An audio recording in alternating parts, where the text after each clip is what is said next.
बुशमार्ट हमारा लंग्स है ना। तो आज एनवायरनमेंट को लेके, क्लाइमेट को लेके इतनी बातचीत हो रही है। जैसे अबुझमाड़ में मैंने ऐसी नदियां देखी हैं जिसमें आप ऊपर से नीचे पूरा देख सकते हो। ऐसी नदियां आप सिर्फ यूरोप में आज देख सकते हो। सरकार ने उपरेले वर्ग और सड़क किनारे रहने वाले आदिवासी के साथ संपर्क बनाया और उससे खूब फायदा उठाया उसका ना। उसको रिजर्वेशन भी मिला, वो एमपी भी बना, एमएलए भी बना, नो हैंडपंप भी लगा। लेकिन माओवादियों ने सिर्फ दो चीज की। उन्होंने उसकी भाषा भाषा सीख ली और वो उनके साथ रहे, है ना। बाकी 100% मतलब पांचवी फेल ना, या स्कूल ड्रॉप आउट क्यों होते हैं? गुरुजी हिंदी में बात करता है और बच्चा जो है गोंडी में बात करता है। हिंदी और गोंडी में पानी और तेल का संबंध, वो एक शब्द भी नहीं समझता है। तो ये जो पूरा जो आंदोलन था, ये ड्रॉप आउट्स का आंदोलन था। ये पूरा जो आंदोलन था, ये गोंडी भाषियों का आंदोलन था। पर क्या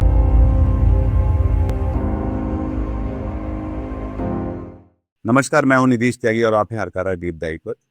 और हम लोगों ने पिछले इस बातचीत का जो दूसरा भाग है, पहली भाग में हमने नक्सलियों के साथ जो चल रहे संघर्ष और अब उनके लगभग हो रहे खात्मे पर बातचीत की थी शुभांशु चौधरी के साथ। शुभांशु का फिर से स्वागत है और इस बार हम लोग बात करेंगे दंडकारण्य में नक्सलवाद के खत्म होने के बाद अब हालात कैसे होंगे, कैसे दिख सकते हैं। शुभांशु और मैं पुराने साथी पत्रकार रहे हैं और हम लोग 1989 से साथ में हैं। और उन्होंने माओवाद पे किताब लिखी है, लेट्स कॉल इन वासु। और साथ में पीजी नेट स्वरा चलाते हैं, जो कि दंडकारण्य के इलाके में, गोंडवाना इलाके में, वो एक सिटीजन जर्नलिज्म की का इनिशिएटिव है, जहाँ पे लोग अपनी बात एक लोकतांत्रिक तरीके से लोग अपनी बात कह सकते हैं। और वो एक लंबा तरीके से वो काम करते रहे हैं। वो बस्तर में शांति के लिए भी काम करते रहे हैं और इन पूरे कन्फ्लिक्ट को या संघर्ष को बहुत पास से देखते भी रहे हैं। इस शुभांशु, फिर से आपका स्वागत है इस कार्यक्रम में। और अब हम लोग बात करेंगे इस संघर्ष के खत्म होने के बाद जो कई सारे सवाल अभी भी हैं बस्तर को लेकर। मसलन वहाँ के लोगों के सवाल हैं जो उस लंबे समय से, लगभग 20 साल जो चला है संघर्ष, उसका जिसको बोलते हैं कैजुअलिटी और क्रॉस फायर है, कि कुछ लोग इसमें कोई भी आपको मजबूर थे कि आपको एक साइड देनी थी। फिर बीच में कलवा जुडुम था, फिर इसके बाद अब डीआरजी आ गई। तो आदिवासी है, आदिवासी तो दरअसल मार रहा था, उनको पहचान रहा था। तो एक एक जो उसका जो लेफ्ट ओवर बोलते हैं, जो हिंसा के बाद का जो एक समय होता है जिसमें बहुत सारी सफाई करनी पड़ती है, बहुत सारी पीड़ाएं हैं जो रह जाती हैं, उनको उन पे मरहम रखना पड़ता है, बहला और उसके साथ आप किस तरह से पेश आएंगे। ये सवाल अब बस्तर को लेकर खासा महत्वपूर्ण होता जाता है, और बस्तर के आसपास के इलाकों में ही, जहाँ गोंड आदिवासी ज़्यादातर रहते हैं। और उनको उनको वो जवाब मिल पाएंगे नहीं पाएंगे, ये ज़्यादा बड़ा सवाल अब दिखलाई देने लगा है, जिसको लेकर मुझे और कई लोगों को कोई तैयारी दिखलाई नहीं पड़ती है, कि जहाँ पे हम उसको राजनीतिक नुमाइंदगी के तौर पे या उनके अधिकारों को लेकर या उनके साथ जो गलत हुआ है, या जैसे कि हमने अफ्रीका में देखा था कि ट्रूथ एंड रिकन्सिलिएशन कमीशन बनाया था नेल्सन मंडेला ने। तो उसके जरिए हम लोगों को वापस एक तरह से उनकी मानवीय जगह अगर हम दे सकते हैं, तो ये इन सवालों पे हम किस तरह से देखते हैं, जहाँ पर बस्तर एक सवाल की तरह फिर भी छूट जाएगा नस्लवाद के खत्म होने के बाद। और सरकार से, समाज सेवियों से हमें किस तरह की उम्मीद करनी चाहिए। नहीं, बहुत सही। अभी सबसे बड़ा प्रश्न यही है कि नाउ व्हाट, ना व्हाट इज नेक्स्ट। अब सरकार बहुत सफल रही है इसको अमित शाह जी की भाषा में रथलेस तरीके से क्रश करने में। तो मिलिटरीली वो सफल है। पर ये एक राजनीतिक द्वंद है। और अभी वो उस राजनीति पर भी हम लोगों ने पिछली बार बात की थी कि ये कम्युनिज्म की राजनीति थी। मैं इसको दो अलग तरह की राजनीति देखता हूँ। एक जो लीडरशिप है वो कम्युनिस्ट है, और जो 99% इस युद्ध का जो लड़ रहा था वो वो प्यादे थे इस युद्ध में, तो इस जंग में जो प्यादों की भूमिका निभाई। बिल्कुल जो फुट सोल्जर्स थे वो अपने आत्मसम्मान के लिए, अपनी ऑटोनॉमी के लिए, अपने जंगल के लिए वो लड़ रहे थे। तो पहला तो बिल्कुल असफल रहा है, जो कि असफल होना ही था। लेकिन जो दूसरा है वो बड़ा प्रश्न है कि जैसे मैं थोड़ा सा पीछे जाऊंगा तो ये जो दंडकारण्य की जो हम बात कर रहे हैं, जैसे ये जो नक्सल आंदोलन है वो तो सन 67 में शुरू होता है, या LWE कहें तो वो तो 1946 में शुरू होता है ना। कम्युनिस्ट आंदोलन कहें तो 1925 में शुरू होता है, तो वो सब पुराना है। पर ये जो 1980 का जो आंदोलन जो जिसको आज हम छत्तीसगढ़ कहते हैं ना, तो उस समय आप याद करें तो इंदिरा गांधी फिर से प्रधानमंत्री बन गई थी, और इंदिरा गांधी ने ही उसको क्रश किया था बंगाल पे ना। सिद्धार्थ शंकर राय हुआ करते थे चीफ मिनिस्टर, और उनकी मदद से तो उस समय भी ये मध्य प्रदेश था, छत्तीसगढ़ नहीं बना था। तो और उस समय मुख्यमंत्री थे अर्जुन सिंह। मैं समाधान की बात कर रहा हूँ, उससे हम आएंगे कि अब भविष्य क्या हो सकता है। तो एक बार ये कहानी मैंने सुनी है, रामचंद्र सिंहदेव, आपको मालूम होगा छत्तीसगढ़ के पहले फिनेंस मिनिस्टर थे ना। वो उस समय मध्य प्रदेश के प्लानिंग कमीशन के हेड हुआ करते थे।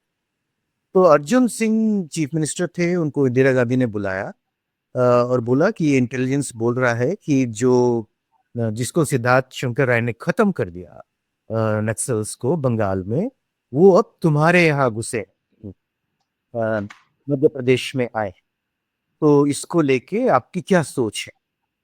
तो अर्जुन सिंह को उस समय कोई उसकी समझ नहीं थी, जो रामचंद्र सिंह देव जी ने मुझे बताया। तो उन्होंने कहा कि मैडम मुझे थोड़ा सा समय दीजिए, मैं अगली बार आपसे बात करूं।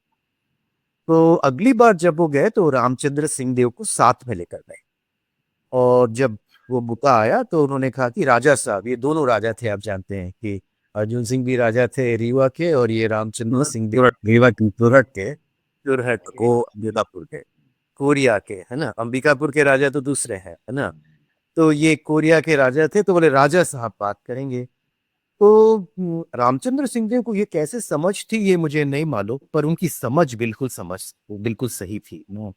तो उन्होंने उन्होंने मुझे ये बताया, अब अर्जुन सिंह भी जिंदा नहीं है और इंदिरा गांधी भी जिंदा नहीं है, तो अब रामचंद्र सिंह देव भी नहीं रहे। तो उन्होंने कहा मैडम, कम्युनिस्ट आंदोलन बंगाल का या नक्सल आंदोलन आंध्र का और बिहार का वो अलग है, और यहाँ का अलग है ना। यहाँ ये नक्सल आंदोलन नहीं है, यहाँ कुछ लोग आए हैं छुपने के लिए बोला हो या जो भी हो।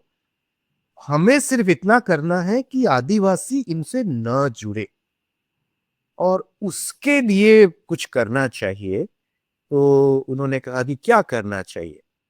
तो रामचंद्र सिंह देव चूंकि वो प्लानिंग कमीशन के व्यक्ति थे, तो उन्होंने कहा कि मैडम, मध्य प्रदेश का विकास अलग होगा और बस्तर का विकास अलग होगा। बस्तर उस समय मध्य प्रदेश का हिस्सा था। तो मैं एक बस्तर डेवलपमेंट प्लान बनाना चाहता हूँ। तो रामचंद्र सिंह देव के अनुसार मिसेस गांधी ने कहा कि गो हैड।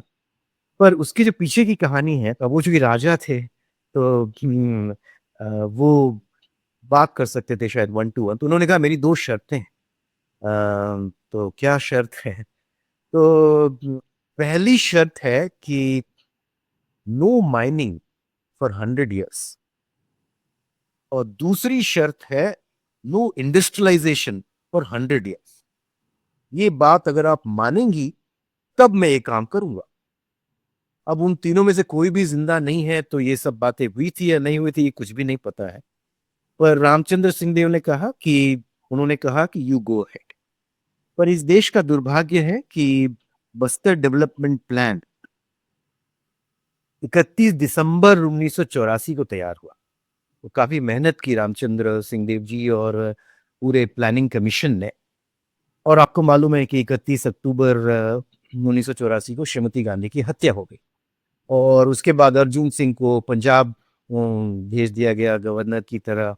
तो कुल मिला के कहानी यह है कि बस्तर डेवलपमेंट प्लान आज भी धूल छाक रहा है। उस बस्तर डेवलप प्लान में 2 चीजें थी। एक बहुत बड़ा डॉक्यूमेंट है, वो लगभग 500-600 पेज का है। वो कहता है कि वहाँ दो ही चीजें हैं, जंगल है और एग्रीकल्चर है। मतलब एग्रीकल्चर थोड़ा प्रॉब्लमेटिक है। एग्रीकल्चर क्या है कि सिर्फ बारिश में एग्रीकल्चर होता है ना। तो बस्तर डेवलपमेंट प्लान को अगर दो लाइन में मैं कहूँ तो कि सस्टेनेबल दोहन जंगल का किया जाए और उसमें आदिवासी की मालकियत हो, है ना, ओनरशिप हो, और जो खेती है उसको सेकंड क्रॉप में बढ़ाने की कोशिश की जाए। तो रामचंद्र सिंहदेव की भाषा में कि वो 4 महीने बिजी रहता है खेती में, उसको 8 महीने करना है और 4 महीने वो नाचता गाता है। उसके बाद किसी माओइस्ट फौज का कोई टाइम नहीं रहेगा ना। और ये इतनी बड़ी बात है, ये मजाक लगता है, पर आज तो उस बात को नहीं माना गया ना। उसके बाद कांग्रेस की भी सरकारें आई ना, मध्य प्रदेश में भी आई, छत्तीसगढ़ में भी आई नो। पर किस रामचंद्र सिंहदेव खुद फाइनेंस मिनिस्टर बने, उनकी भी वो प्राथमिकता नहीं रही या नहीं बन पाई, वो भी कारण है ना। तो हम चाहते कुछ है पर रियलिटी कुछ और होती है।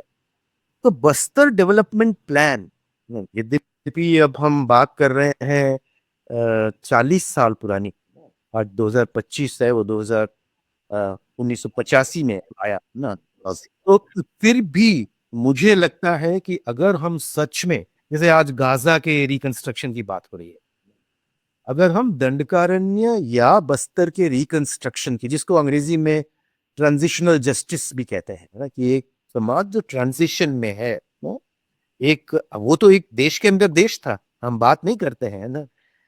आप जानते हैं इन इलाकों में माओवादी जब तक आपको वीजा नहीं देंगे आप एंटर नहीं कर सकते थे ना। मतलब वीजा नहीं, बस उनकी अनुमति। तो एक 20,000 स्क्वायर किलोमीटर, मतलब गोवा 5,000 स्क्वायर किलोमीटर भी नहीं है ना, अबुझमाड़ 5,000 स्क्वायर किलोमीटर है। तो अबुझमाड़ तो दंडकारण्य 100,000 स्क्वायर किलोमीटर था। तो इन सारे इलाकों में अभी एक यूनिक अपॉर्चुनिटी है। जैसे अबुझमाड़ की बात करें ना, तो Abujhmarh is like 15th century ना। अबुझमाड़, अब हमने नाम ही वही दिया है, अबुझ ना, जिसको हम बूझते नहीं है, जिसको हम समझते नहीं है ना। पर क्यों नहीं समझते हैं, है ना? हमने उनसे बातचीत नहीं की, उनकी भाषा हमने नहीं सीखी, जो भी कारण हो गया। अब ये कहानी तो आप जानते हैं कि ब्रिटिश ने भी उसको नो गो जोन बनाया था, जो भी उनको वो वो तो सरकारी उसके बाद फिर माओइस्ट ने उनको पकड़ लिया। तो पिछले 100 दिन Abujhmarh is the only place, इस देश में एकमात्र जगह है जिसका सर्वे आज तक नहीं गया ना। तो उस इलाके का विकास अब कैसे होगा ना, जैसे आज अब अबुझमाड़ तो फ्री मुक्त हो गया ना। सोनू और कुछ करे या ना करे, सोनू यानी वेणुगोपाल, जिन्होंने आज सरेंडर किया देवेंद्र फडणवीस के सामने, तो वो राजा थे ना अबुझमाड़ के। मैं तो कई बार उनसे मिलने गया।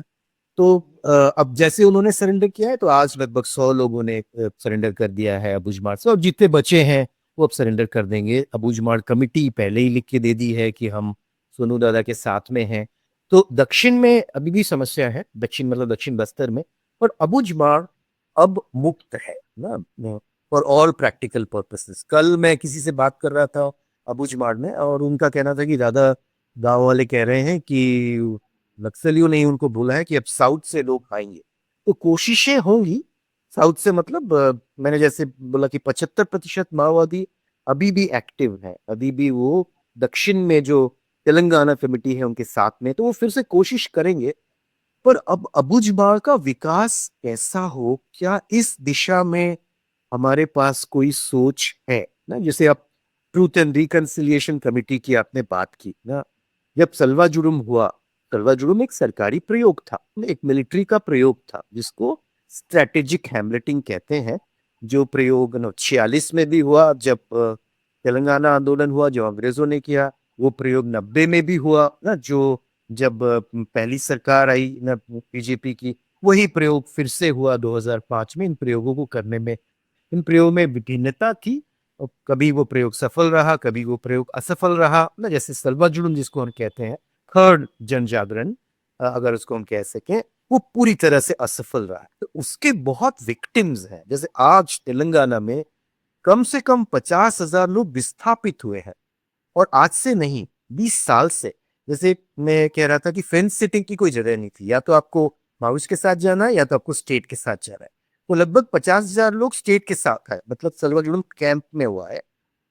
लगभग 90% लोग माओवादी के साथ गए, माओवादी की ताकत बहुत बढ़ गई, लेकिन एक 50,000 तबका जो दोनों के साथ नहीं रहना चाहता था, वो भाग गया, आंध्र प्रदेश भाग गया, आज चला गया। वो बाहर चला गया। आज तक उनके पुनर्वास की कोई चर्चा भी नहीं हो रही। पुनर्वास की चर्चा तो बहुत दूर की बात है। लेकिन ये बात कहना भी महत्वपूर्ण है यहाँ पर कि ये जो माओवाद का जो एक तरह से जो उभरा वहां पे, उसकी वजह जो कि वो जिसको बोलते हैं कि लोगों का एक तरह से जो पॉलिसी विक्टिमाइजेशन जो होता है कि लोगों को लगा कि वो एक पॉलिसी विक्टिम्स भी हैं और उनका ख्याल एक लोकतांत्रिक देश में जिनके संवैधानिक अधिकार है उनके साथ उस तरह से नहीं हो रहा है, इसलिए भी वो अ, उनके साथ चले गए। मतलब उनको लगा कि तो और शायद उनकी लीडरशिप जो भी थी, लोकतांत्रिक जो नेतृत्व था, वो उनके साथ ठीक से खड़ा होता हुआ दिखलाई नहीं पड़ा। तो ये बात भी रेखांकित करने की जरूरत है, जो कि बात अब वो घूम के आएगी।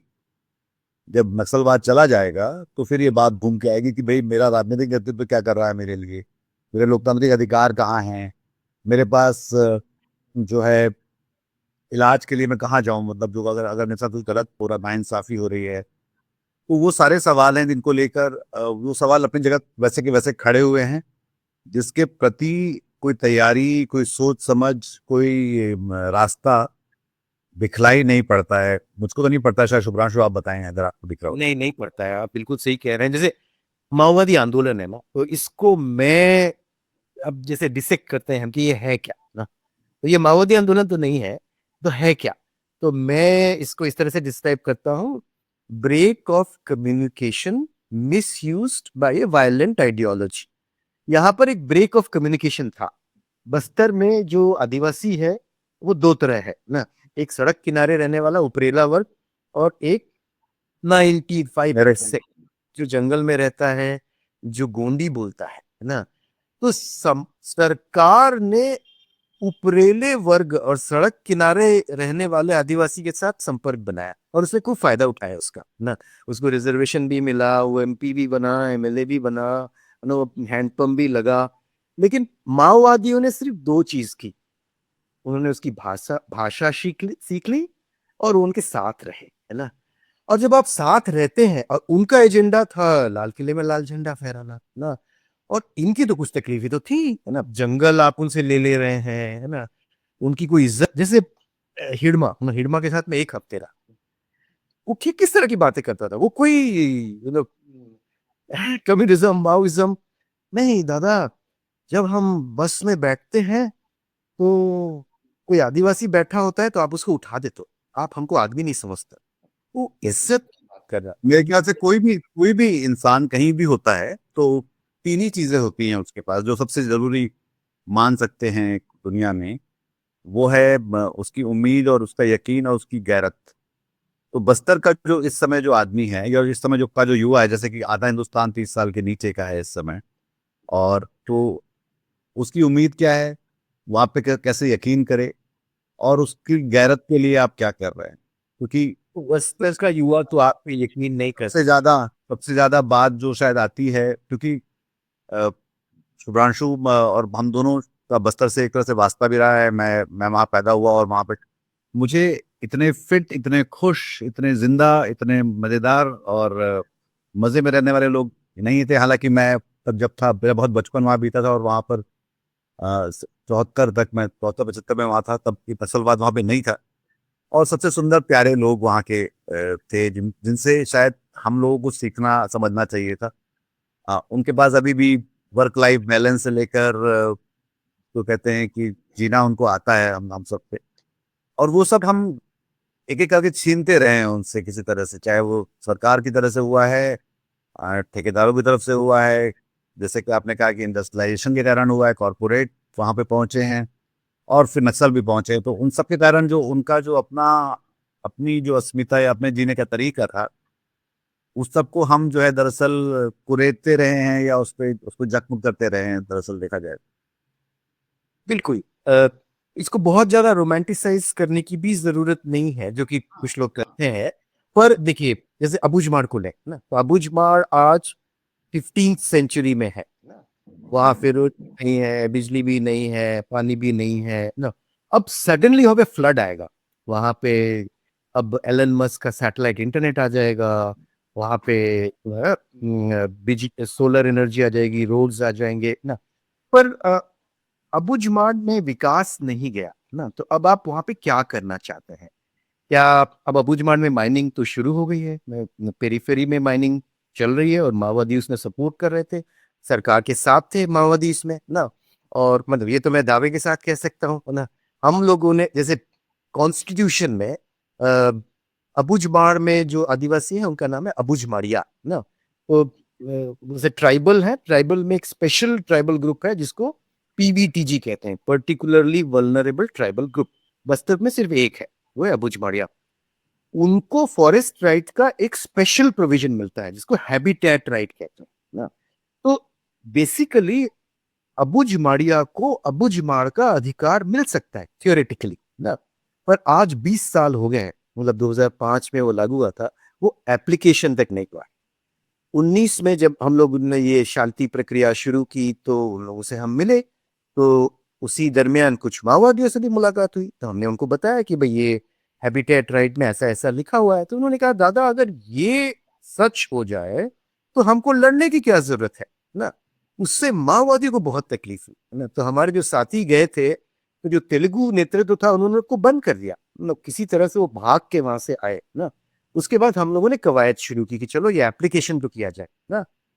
उसके बाद दोनों उनके विरोधी हैं। देखिए सरकार ने क्या किया, सरकार ने जो ऑफिसर हमको मदद कर रहे थे, कलेक्टर मदद में थे, डीएफओ मदद में थे, है ना, एसपी मदद में थे, उनका ट्रांसफर करा दिया।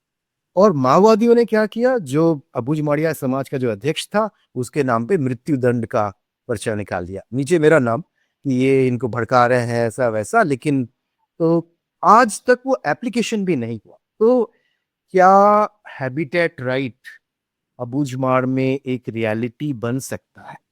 ये पहला प्रश्न है, क्या वो बनने दिया जाएगा? उसके बाद अबूझमाड़िया तय करेगा।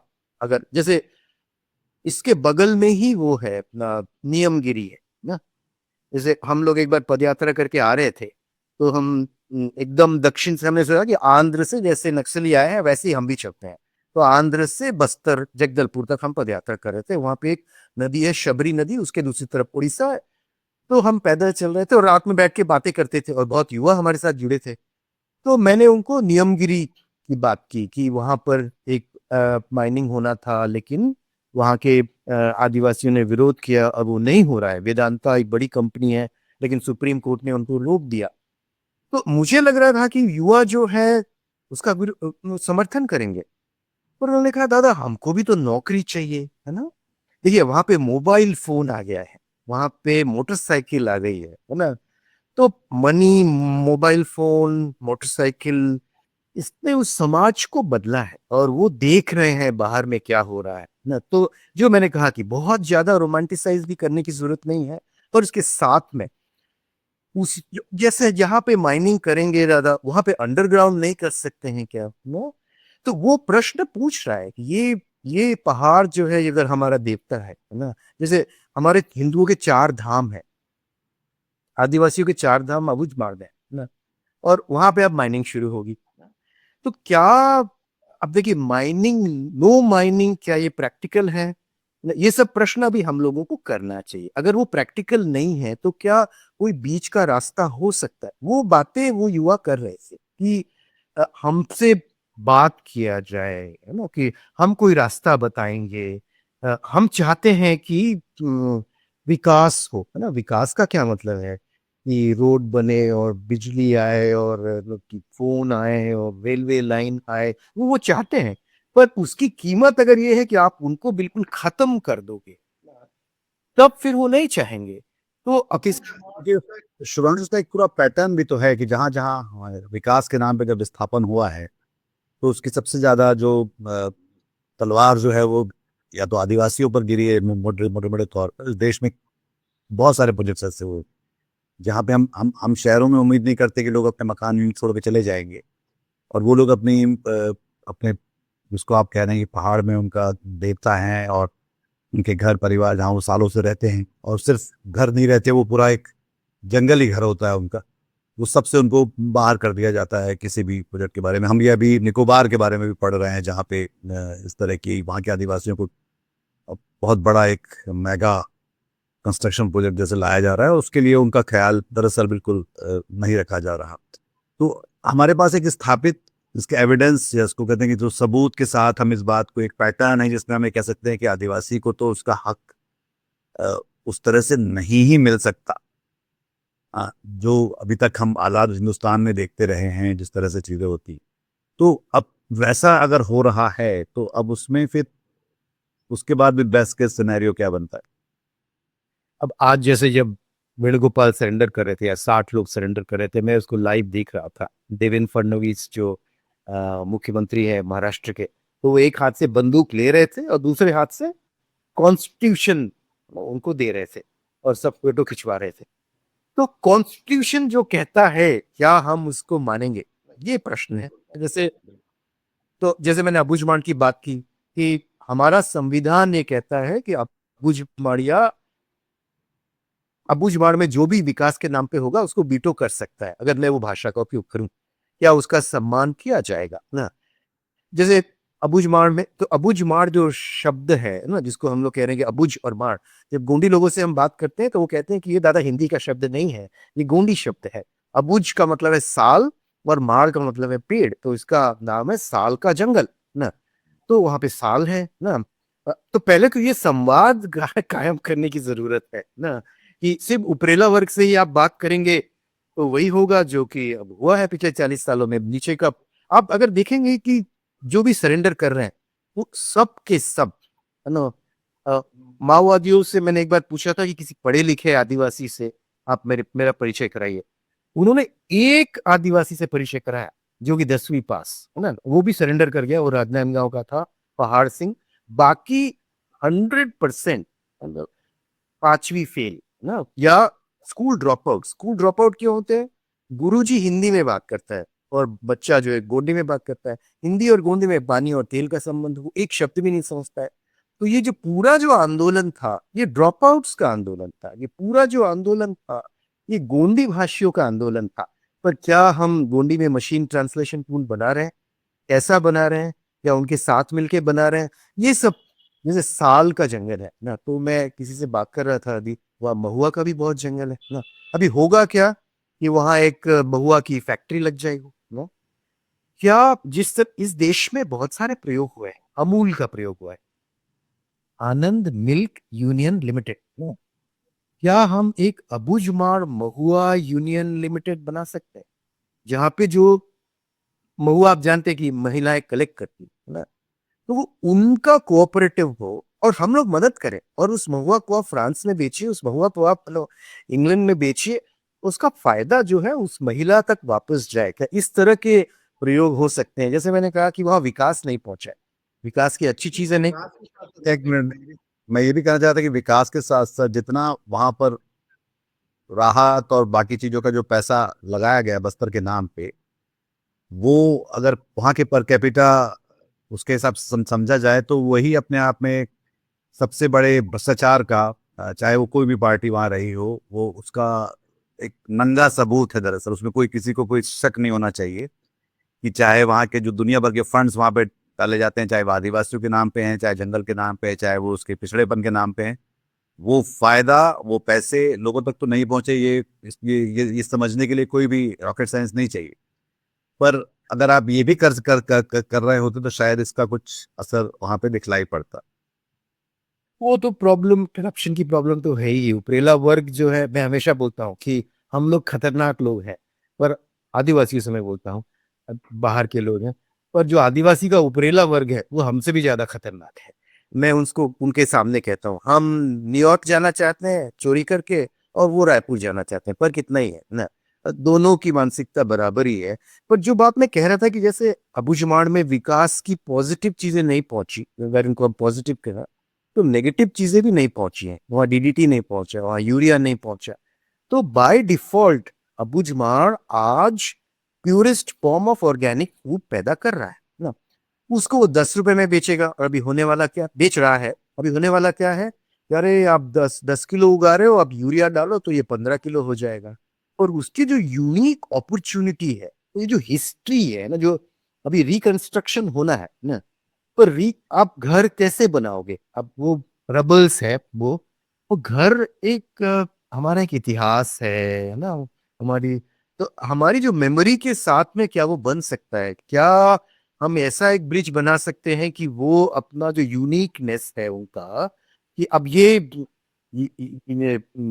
Purest form of organic food आप रायपुर में तो नहीं उगा सकते हैं, क्योंकि वहाँ वो हमारे कल्चरल कल्चरल मार्कर्स हैं, उनका जो म्यूजिक है, उनका जो रहन जैसे कि मकान ही हैं, तो बजाय उस सब करने के जो कि उसको एक घटिया पीडब्ल्यूडी और अ, जो शहरी में दिखता है कंक्रीट और उसका उस तरह का जो वो रिकंस्ट्रक्शन करना है, किस तरह के स्कूल लगाने हैं वहाँ पे, किस तरह के टीचरों को भेजना है। जैसे कि भाषा ही अपने आप में बहुत बड़ा विषय है कि वहाँ उनको गोंडी में क्यों नहीं पढ़ाया जाता, जो उनकी अपनी भाषा है और जो कि लिखी पढ़ी लिखी हुई लिखी जाने वाली मतलब लिपिबद्ध भाषा है, तो वो भी नहीं है उनके लिए उपलब्ध अभी तक। अब ये गोंडी की भाषा की बात आपने कही, अभी अखबारों में छप रहा है पिछले एक हफ्ते से कि सरकार ने एक मशीन ट्रांसलेशन टूल बनाया है आदिवाणी के नाम से, और वो गोंडी में भी है ना। पर उसकी कहानी मैं आपको बताऊं, क्योंकि हम उनके साथ में काम करते रहे, तो ये गोंडी पे काम हमने लगभग 10 साल पहले करना शुरू किया। और इन्होंने कहा कि हम जो मानक गोंडी बनाएंगे, जैसे देखिए जर्नलिज्म जो होगी वो मानक हिंदी में होती है ना, या तो मानक गोंडी होना पड़ेगा, अलग अलग जगह में अलग अलग गोंडी से तो नहीं होगा। तो वो आदिवासी हैं, और उन्होंने कहा कि हम मिला जुला गोंडी का मानक बनाएंगे, है ना। हम ये नहीं चाह गोंडी, एक मिनट, गोंडी जो है 7 राज्यों में बोली जाती है। 7-8 राज्यों में बोली जाती है ना, तो ये और जो आठ राज्यों में 8 राज्यों में अलग अलग वहाँ की भाषाएं अलग अलग हैं। उसमें घुस गई है। तेलंगाना है, मराठी है, कर्नाटक का भी कुछ हिस्सा है, फिर हिंदी के मध्य प्रदेश, छत्तीसगढ़ हो गए, झारखंड हो गया, उड़िया है। तो इन सारे राज्यों में इन स्कूलों में जहाँ पे कोई टीचर अपनी मतलब पनिशमेंट पोस्टिंग समझता है कि वहाँ जब भेजा जाता है उसको, तो वहाँ जाके वो अपनी भाषा में उनको पढ़ाता है, जो कि उस बच्चे को गोंडी, जो कि उसकी उसकी मुख्य प्राथमिक भाषा है ही नहीं।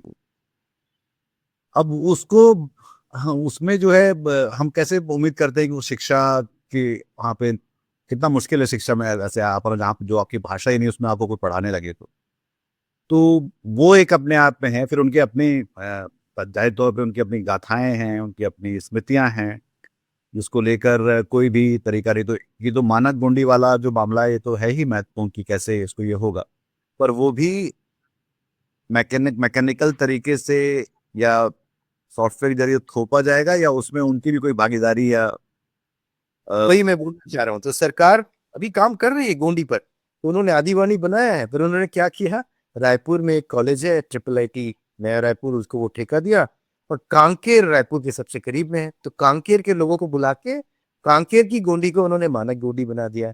क्यों? क्योंकि सरल है। जैसे आपने कहा, जो हम कर रहे हैं वो बहुत कठिन है, 10 साल से कर रहे हैं, बहुत आगे नहीं बढ़ पाए। कोई उड़ीसा में है, कोई तेलंगाना में, 8 प्रदेशों से लोगों को बुलाना पड़ता है, साथ में बैठना पड़ता है, तो वो सेंसिटिविटी नहीं दिख रही है। मानक गोंडी बनाना है, बना दो। और ये आदिवासी साथी ही बना रहे हैं, जो अधिकारी हैं वो आदिवासी हैं। उनसे हमने कहा कि भाई आपको मालूम है कि 2014 में बैठक हुई ना, और सारे प्रदेश के लोग आए, उन्होंने कहा कि हम एक को मानक नहीं मानेंगे, जैसा और जगह होता है। तो ये कठिन रास्ता है, पर यही हमारा रास्ता है। तो अब क्या उनसे पूछा जाएगा कि उनकी मानक गोली कैसी होगी?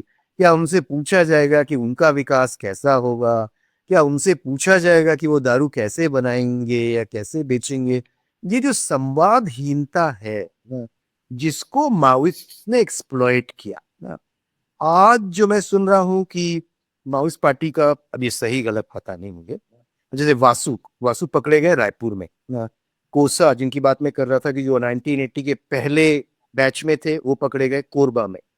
तो अंदर के ही लोग कह रहे हैं कि अब वो शहर में शिफ्ट होना चाहते हैं, और वो क्या करना चाहते हैं कि जेनजी जो नेपाल में हुआ, अभी मेडागास्कर में हो रहा है, तो उसके लिए अगले सालों में वो तैयारी करेंगे शहरों में।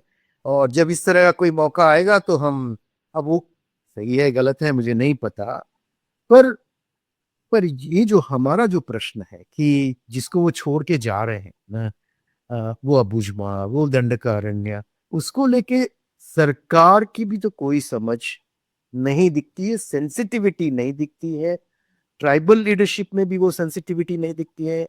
जैसे जितने भी ट्राइबल लीडर्स हैं ना, अब वो पता नहीं वो क्यों हुआ ऐसा, वो अपनी भाषा नहीं जानते। जैसे मैं बंगाली हूँ, मैं कभी बंगाल में नहीं रहा, पर मैं बांग्ला बोलता हूँ, बांग्ला पढ़ता हूँ। मेरे माता पिता ने मेक श्योर किया कि मैं वो भाषा सीखूं। पर कोई भी पढ़ा लिखा गोंड है, वो गोंड ही नहीं जानता है। अधिकतर थोड़े थोड़े जानते हैं, पर एक रिवाइवल दिखता है गोंड समाज में अपनी धर्म को लेके, अपनी भाषा को लेके, अपनी संस्कृति को लेके। तो अब जैसे मैंने वो बस्तर डेवलपमेंट प्लान की बात की, उस तरह की चीजों को फिर से देखने की जरूरत है और संवाद करने की जरूरत है। और संवाद अगर गोंडी में हो, संवाद में अभी तो बहुत सुविधा है, आप मोबाइल फोन पर भी संवाद कर सकते हैं। तो जर्नलिज्म का बहुत रोल होगा यहाँ पे। जो प्रयोग हम लोग कर रहे हैं कि अभी हम एक नया प्रयोग अबुझमाड़ में करना चाह रहे हैं, इसको हम AIR कहना चाहते हैं, आर्टिफिशियल इंटेलिजेंस रेडियो, जहाँ पे हम एक एजेंट बनाने की कोशिश कर रहे हैं। जो एजेंट रोज फोन करेगा और लोगों से बात करेगा, इंटरव्यू करेगा, और फिर उससे वो निकालेगा तो वो क्या कह रहे हैं, और उससे ही गोंडी में, हिंदी में न्यूज बुलेटिन बनाएगा, जो लोगों के पास भी जाएगा और अधिकारियों के पास भी जाएगा। तो इस तरह के प्रयोग अब किए जाने की जरूरत है कि लोग क्या चाहते हैं।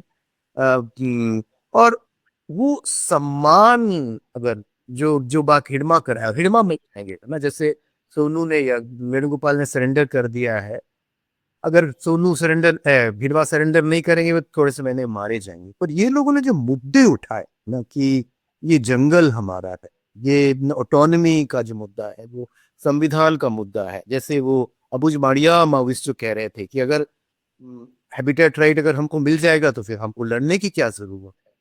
तो ये जो लड़ने की जरूरत जो है ना, तो वो क्या उस पे हम कुछ बात करेंगे। जैसे मिलिटरीली आपने इसको खत्म कर दिया, तो ठीक है, ये सफलता है, पर उस सफलता का कारण लोग हैं। उस सफलता की सेंटर ऑफ ग्रेविटी जिसकी तरफ होती है, वो जीतता है। आज सेंटर ऑफ ग्रेविटी सरकार के साथ है। वो इसलिए नहीं है कि वो माओवादी को पसंद नहीं करते हैं, इसलिए कि वो हिंसा को पसंद नहीं करता। आज भी आप तेलंगाना में जाइए, तेलंगाना में लोग माओवादियों को बहुत पसंद करते हैं। क्यों? क्योंकि वहां अब ये जो गणपति है या जो पेद्दापल्ली जहां से वेणुगोपाल ने सरेंडर किया, वहीं के PV नरसिम्हा राव थे। वो जमींदार थे, हजारों हजारों एकड़ इनके पास जमीनें थी, जो कि चीफ मिनिस्टर थे और बाद में प्राइम मिनिस्टर बने। माओवादियों ने वो जमीन लोगों को दिलाई ना। तो वैसे ही यहाँ पे जंगल लोगों को वापस मिला ना, वो फॉरेस्ट राइट्स एक्ट भी दे सकता है ना। तो वो सच्चाई बनाना, तो माओवादियों का साथ तेलंगाना में लोगों ने छोड़ा नहीं, पर उन्होंने सरकार से भी काम करना शुरू किया, क्योंकि सरकार बिकेम प्रैग्मेटिक ना, कि वो सिर्फ जमीन, माओवादी क्या जमीन दिला दिए उसके बाद वो भूल गए। मतलब अब जमीन के बाद आपको सीड भी चाहिए, पानी भी चाहिए, बिजली भी चाहिए, उसके लिए कोई योजना नहीं। तो वो सरकार ने दिया तो वो सरकार के साथ जुड़ गया। इसी तरह से यहाँ पे उन्होंने जंगल दिया, लेकिन अभी वो हिंसा नहीं चाहते हैं, उसको वो नहीं समझे या समझा नहीं चाहा, जो भी है वो गलती उन्होंने। ये जो आज जो हो रहा है, जो सरेंडर जो हो रहा है, ये बातचीत से सुलझ सकता था। 10 साल पहले माओवादी अगर जो माओवाद जो जो कलेक्टिव कॉन्शियसनेस आदिवासियों ने जो, देखिए आदिवासी ने सरेंडर 2015 के बाद करना शुरू किया ना, कुछ तो भी वो नहीं समझे। माओवादियों ने मुझे फिगर्स दिया था कि 100 लोग अगर हमको जुड़ते हैं, वो 33 हमारा एट्रिशन रेट है। मतलब 33 लोग छोड़ के जाते हैं, पर वो पुलिस के पास नहीं जाते थे, वो जाके समाज में मिल जाते थे। 15 के बाद वो पुलिस के पास जाना शुरू किए, तो दे वर वेरी बिग इंडिकेशंस जो वो नहीं समझ पाए या नहीं समझना चाहा उन्होंने, इसके कारण आज यहाँ हम पहुंचे हैं। उसी तरह से सरकार में भी वो सेंसिटिविटी नहीं दिख रही है, जो कि इस रिकंस्ट्रक्शन के लिए चाहिए।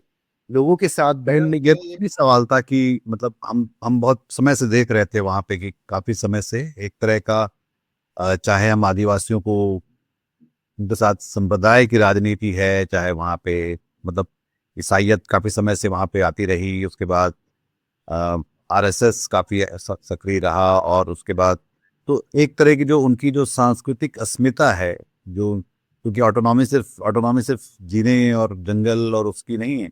ऑटोनॉमी मेरी अपनी पहचान, अपनी संस्कृति, अपनी परंपरा की भी है, जिसको लेकर उनके तो वो भी एक बहुत पेचीदा विषय है, जिसको लेकर शायद हम पता नहीं क्या उम्मीद करेंगे भारतीय जनता पार्टी सरकार से, या मतलब गृह मंत्री जैसा व्यक्ति उसके बारे में कुछ सोचता भी होगा कि नहीं सोचता, वो मुझे नहीं मालूम। पर मुझे लगता है कि खासा वो एक बारीक और गहरा पेचीदा मसला है, जिसको लेकर अ, आदिवासियों को लेकर खास तौर पर नहीं सोचा जा रहा, और जहाँ जहाँ भी हम देख रहे हैं कि चाहे उड़ीसा में हो या झारखंड में हो, जहाँ पे मुसलमान कम है और जहाँ ईसाई ज़्यादा हैं, तो वहाँ पर वो एक तरह का नई विभाजनकारी रणनीतियों के साथ वोट जुटाने या लोगों को बांटने की कोशिश की जाती है। तो ये खतरे जो अभी हैं, मतलब अगर हम एक दो दो दो दो एक जल्दी से बातचीत करते हुए लिस्ट बनाते हैं, इस बात को खत्म करेंगे। एक इन चीजों के खतरे अभी क्या हैं वहां पे? एक खतरा जो दिखता है साफ साफ की औद्योगिकरण का खतरा है, माइनिंग के खतरे हैं, साफ तौर पे जंगल सलामत रहेंगे, उनकी वो कितने जैविक बने रहेंगे, ये एक सवाल है। सांप्रदायिक और उसका सवाल है कि किस तरह से हम उनको, आदिवासियत उनकी कैसी बनी रहे, बची रहे। चौथा शायद ये है कि आदिवासियों को इस लोकतंत्र और इस संवैधानिक संरचना में राजनीतिक नेतृत्व जो है वो कैसे मिलेगा, क्योंकि वो सवाल सबसे बड़ा अनुत्तरित सवाल है आदिवासियों के लिए। खास तौर पर जो केंद्रीय, मतलब भारत का जो हिस्सा है, उस वहाँ वहाँ जहाँ जहाँ भी आदिवासी, हम देख नहीं पाते हैं कि आदिवासी नेतृत्व जो है वो एक मैक्रो व्यू लेकर एक बड़ी नुमाइंदगी करता हो उनके सारे विषयों की। वो दरअसल बड़ी पार्टियों या बड़े शिकारियों के ही उन्हीं के आदमी बन के रह जाते हैं, जिनको तुम उपरेला कह रहे थे, कि वो लोग दरअसल फिर उन्हीं अपने लोगों को ही मारने, अपने लोगों को ही शोषण दमन का हिस्सा बनने लगते हैं। तो और क्या खतरे हैं इसमें, जो अगर हम कहें कि इसको नए सिरे से बनाने के लिए हैं, और फिर उसके लिए क्या कुछ करना चाहिए शुभांशु? वो बातचीत करने की बहुत जरूरत है और क्रिएटिवली बातचीत करने की जरूरत है ना। जैसे जब मैं अबूझमाड़ में समय बिताता था, ये तांत्रिक लोग हैं, ये वो तंत्र के लोग हैं ना। वो इनकी जो वो अब जो हिंदुइज्म ये क्रिश्चियनिटी, ये सब जो बातें जो हो रही है ना, इनका खुद का धर्म है और उसको समझने की जरूरत है। जो हिंदुइज्म है, आदिवासियों से बहुत कुछ, जिनको आज हम आदिवासी कहते हैं, वो बहुत कुछ आया। जैसे तो सब कुछ मिलजुल कर ही बना है ना। जैसे बुद्ध बाहर चले गए तो हमने बुद्ध को देवता बना दिया। तो वैसे ही जो तंत्र जो है, शिव की बारात जो कहते हैं, शिव की बारात में कौन है? आप देखिए, सब आदिवासी हैं। कोई लंगड़ा है, लूला है, कोई शेर की छाल पहना हुआ है, वो जंगल में रहने वाले लोग हैं ना। तो उनके साथ सम्मान के साथ बात किए जाने की जरूरत है। हिंदुइज्म का जो तंत्र है वो आदिवासियों से आया ना, ऐसा मुझे लगता है। मैं इस विषय का जानकार नहीं हूँ, पर जब मैं अबूझमाड़ में जाता था, उनके साथ में मेरी कोई भाषा नहीं होती थी, पर जो मैं देखता था वो यही है कि ये गहरे लोग हैं ना, ये तांत्रिक लोग हैं, ये तो उसको आप हिंदुइज्म कहेंगे, इसको आप आदिवासियत कहेंगे, क्या कहेंगे? ये जंगल में अलूफ रहना चाहते हैं, अभी बाहर भी निकलना चाहते हैं। तो इनके साथ इनकी बोली में, भाषा में संवाद कायम किया जाए, ये मुझे पहली प्राथमिकता लगती है। सेंसिटिविटी के साथ लो कि, और अभी हो क्या रहा है, आप उसको एक इंदिरा आवास योजना का घर दो, यही उनका पुनर्वास है ना। 5 लाख रुपए दे देंगे। जैसे छत्तीसगढ़ में तो पुनर्वास के नाम पे सिर्फ उनको पुलिस में ढकेला जाए, इसीलिए वो कोई छत्तीसगढ़ में सरेंडर नहीं करना चाहता। तो वो सेंसिटिविटी, वो क्रिएटिविटी अभी मुझे दिखती नहीं है। ये बहुत दुर्भाग्यपूर्ण है। वो शायद आए तभी कुछ ट्रांजिशनल जस्टिस जो है, जो सम्मान के साथ और जस्टिस के साथ में जो ट्रांजिशन जिसका एक मौका है वो हो सकेगा। उसके लिए संवाद बहुत जरूरी है। मैं बार बार संवाद की बात कर रहा हूँ क्योंकि वही मैं समझता हूँ। बिल्कुल सही बात है। मेरे ख्याल से ये जो हम लोग गजा के बारे में भी जब बात कर रहे थे, इसराइल और गजा के बारे में, तो एक भाषा का जो ब्रेकडाउन है इस समय पूरी दुनिया में, और हम यहाँ भी देख सकते हैं कि ये भी उसका एक उदाहरण है कि जहाँ पे भाषा खत्म हो जाती है और तब हम फिर एक तरह की, चाहे वो शब्दों की हो या कार्रवाइयों की, हिंसा में जाते हैं। तो ये भी एक फैक्टर है कि जहाँ पे हम जिसको लेकर एक बड़ा सवाल है कि वो बातचीत, वो विमर्श कहाँ पर हो रहा है, वो ऐसी जगह कहाँ पर है जहाँ पे जिसको हमको ये समझना चाहिए कि बस्तर दंडकारण्य या अबुझमाड़ ये सब हमारे कलेक्टिव कॉमन्स के हिस्सा हैं, और वो इसलिए बहुत कीमती कीमती चीजें हैं, वो बहुत बारीक और और इसलिए उसमें वो बहुत फ्रेजाइल भी है। इसको तोड़ना बहुत आसान है, पर बनाए रखना, बनाना, यहाँ तक पहुंच पाना उसका 2025 में, अब जब हम बात कर रहे हैं तो अभी भी आदिवासी आदिवासी है, जंगल जंगल है, वो साल का पेड़ अभी भी है, वो सब अभी तक है, तो वो एक बड़ी चीज है। शायद ये मतलब तुम कहोगे कि फिर ये रोमांटिसाइज कर रहा हूं, पर मुझे लगता है कि ये एक महज एक नेमत की तरह है कि वो अभी भी है, वो सबके बावजूद। तो उसको अब हम इसको और बिगाड़ेंगे क्योंकि ये अभी तक एक ताकत का खेल रहा है, एक पावर का गेम भी रहा है नक्सलियों और सरकार के बीच में। और उस सब में जो, जिसको मैं कहता हूँ कि एक होता है ना कि एक ऊर्जा है और एक तरफ शक्ति है। तो जो शक्तियों की लड़ाई में जो ऊर्जा का जो बहुत सारा शरण होता है, तो वो खत्म हो जाती है। तो पर बस्तर में बहुत सारी ऊर्जा है जिसको लेकर आपको हमको बचाना चाहिए, उसको आगे बढ़ाना चाहिए, और उसके लिए एक एक ऐसा एजेंडा बनाना चाहिए जिसमें जो दुनिया के लिए, मतलब ये भी एक अच्छा मौका है, जिसकी जो भी शुभांशु आप भी कह रहे थे कि वो एक मौका है कि हम एक दुनिया में एक मिसाल बना सकें कि एक जगह ये सब कुछ हुआ, और उसके बाद जो आने वाली 2 3 4 5 आने वाली जो पीढ़ियां हैं उनके लिए ऐसी कोई जगह बन पाई जहां पर वो पहले से ज्यादा बस्तर, पहले से ज्यादा अबूझमाड़ और पहले से ज्यादा दंडकारण्य हो सकें। ये कैसे मुमकिन होगा? ये ये रोमांटिक होने की जरूरत है। मैं रोमांटिक होना ही चाहिए। बस्तर बस्तर बस्तर को लेकर आप अगर रोमांटिक नहीं होंगे तो फिर किस चीज को ले होंगे? एक उदाहरण आपको देता हूँ। ये अलग जाति के देश है, पूरा देश में जहाँ जहाँ चीजें, सॉरी, कुछ बोलिए। कुछ मैंने वैज्ञानिकों से बात की, मैं उनसे बात कर रहा था कि देखिए मुझे बहुत तकलीफ होती है कि अबुझ के लोग अभी 80 किलोमीटर पैदल चल के जो मोदी राशन लेते हैं वो राशन लेने जाते हैं। अब विकास क्या होगा? अब हम 80 किलोमीटर लंबी सड़क वहां पे बना देंगे, है ना? तो मैंने कहा आप मेरे लिए आप इतना रोबोट बना रहे हैं ना, ये रोबोटिक्स वालों से मैं बात कर रहा था। एक ऐसा रोबोट बना के दे सकते हैं जिसमें चक्का ना हो, जो पैदल चलता हो, और वो 50 किलो चावल लेके आना जाना करे, है ना? तो हमको थोड़ा सा, जिसको मैं क्रिएटिव कहता हूँ, थोड़ा पागल रोमांटिक, ये भी थोड़ा सा कस्टमाइज, थोड़ा सा बीस उनको केंद्र में रख के बता। अभी क्या हो रहा है कि हम कह रहे हैं, आदिवासी से उम्मीद करते हैं कि वो हमारे यहाँ जो सरकारी या जो इसको हम राष्ट्रीय या मुख्य धारा के हिसाब से वो फिट हो जाए उसमें। हमको शायद सोचा चाहिए कि हम उसको केंद्र में रखकर हम उसके पास क्या समाधान लेकर जा सकते हैं, जो कि इतना जो जगह है जहाँ पे गोटुल है ना? अब गोटुल क्या होगा? अब सीमेंट का गोटुल बन जाएगा, है ना? ये विकास होगा ना? पर गोटुल की गोटुलियत, अब जो भी शब्द हो उसको, हाँ बिल्कुल। उसकी मासूमियत रखते हुए अब वो सेक्स एजुकेशन पे उस पे बातचीत करते हैं। ये विकास है या पीछे जाना है, ये सब पे चर्चा हो। उस गोटुल को अपने आप अभी बात की कि मेडिसिन, है ना?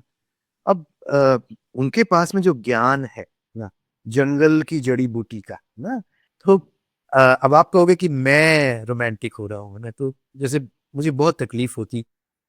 अबूझमाड़ में आज भी अब हम 21st सेंचुरी में लोग 80 किलोमीटर पैदल चल, 2 दिन चल के राशन लेने जाते हैं। तो अब विकास का मतलब क्या होगा? उस 80 किलोमीटर में हम सड़क बना देंगे ना? तो मैं ये रोबोटिक्स के लोगों से बात कर रहा था कि क्या हम ऐसे रोबोट्स बना सकते हैं कि जो सड़क की जरूरत ना हो, पहाड़ जंगल सबके ऊपर से, और 50 किलोमीटर चावल लेके चला जाए, या हम कोई ऐसा शिप बना सकते हैं, ऐसा कोई ड्रोन बना सकते हैं जो कि, तो हमको थोड़ा क्रिएटिव होने की जरूरत है। और उनके साथ मैं अपने आप को रिपीट कर रहा हूँ, संवाद करने की जरूरत है कि उनकी क्या प्राथमिकता है। हमारी प्राथमिकता अलग है। हमारा विकास अगर इंदिरा आवास योजना है तो क्या वो इंदिरा आवास योजना चाहते हैं, या फिर उनके पास जो ज्ञान है, जैसे हेल्थ की हम बात कर रहे थे, तो उसमें भी नई चीजें जानने की जरूरत है, पर उनके पास जो है उसको क्रिमिनलाइज करके, उसको खत्म करके सब कुछ नया लेके जाने की जरूरत है, या उनका एक मिश्रण करने की जरूरत है कि भाई अपने 80% चीजें वो अपने जड़ी बूटी से ही संभाल लेते हैं, पर एक टर्शियरी बड़ा हॉस्पिटल नारायणपुर में होना चाहिए जिसमें हम इन्वेस्ट करेंगे ना। उनका जो वैद है, उनका जो भूमिका है, जो भी है, उसको हम थोड़ा सा और ट्रेनिंग देंगे, या फिर हम भूमिका को क्रिमिनलाइज कर देंगे और वहां एक डॉक्टर भेजेंगे ना, जो कि कभी नहीं होगा। हमें पता है ना कि आप अबूझमाड़ में 230 गांव हैं, तो हर गांव में हॉस्पिटल आप नहीं, अगले 5 क्या शायद 50 साल में भी नहीं होगा। तो क्या हम क्रिएटिवली सोच सकते हैं, जैसे क्या हर को लॉयड स्टील में नौकरी मिलेगी, जो कि अभी गडचिरोली में शुरू हुआ है। आज देवेंद्र फडणवीस कह रहे थे कि अगले 5 साल में, या कुछ कहा उन्होंने, 1 लाख लोगों को नौकरी देंगे। और उसमें 1 लाख में कितने, उन्होंने स्थानीय 1 लाख लोगों को कहा। क्या सच में ऐसा होगा? तो ठीक है, नो माइनिंग अगर बहुत रोमांटिक है, या अगर हम लेग रोबोट की बात कर रहे हैं वो बहुत रोमांटिक है, तो क्या बीच का क्या रास्ता भी, और वो संवाद निकले, वो थोपा न जाए। ये मुझे लगता है, ये अगर भविष्य का रास्ता हो तो भविष्य एक बेहतर भविष्य हो सकता है। सुधांशु, अब दुनिया में और भी इस तरह के जहाँ जहाँ इस तरह की जो संघर्ष रहे हैं, कॉन्फ्लिक्ट्स रहे हैं, उन सबको देखते रहे हैं। ऐसे मॉडल हैं दुनिया में कहीं जहाँ पर ये चीजें ठीक ठाक तरीके से जो है बचा बना ली गई, या फिर हमारे पास ऐसे उदाहरण ही नहीं? नहीं, मैं इसका एक्सपर्ट नहीं हूँ, देखना चाहिए, जरूर देखना चाहिए। पर मुझे लगता है बचाया जा सकता है ना। जैसे दंडकारण्य फॉरेस्ट पूरा तो नहीं, पर अबूझमाड़ हमारा लंग्स है ना। तो आज इन्वायरमेंट को लेके, क्लाइमेट को लेके इतनी बातचीत हो रही है। जैसे अबूझमाड़ में मैंने ऐसी नदियां देखी हैं जिसमें आप ऊपर से नीचे पूरा देख सकते हो। ऐसी नदियां आप सिर्फ यूरोप में आज देख सकते हो। अ, तो वो चीजें आज भी वहां बची हुई हैं ना। तो क्या उसकी इकोनॉमी हो सकती है? क्या सस्टेनेबल इकोनॉमी हो सकती है? क्या माइनिंग वर्सेस महुआ इकोनॉमीज को हम लोग हमेशा कहते हैं, अ, वहां का जंगल इतना कुछ देता है, और वो हर साल देता है। माइनिंग एक बार देगा, उसके बाद खत्म। क्या जंगल में एक सस्टेनेबल इकोनॉमी है? मुझे लगता है ना। मैं इसका एक्सपर्ट नहीं हूं, और इसके एक्सपर्ट लोग हैं।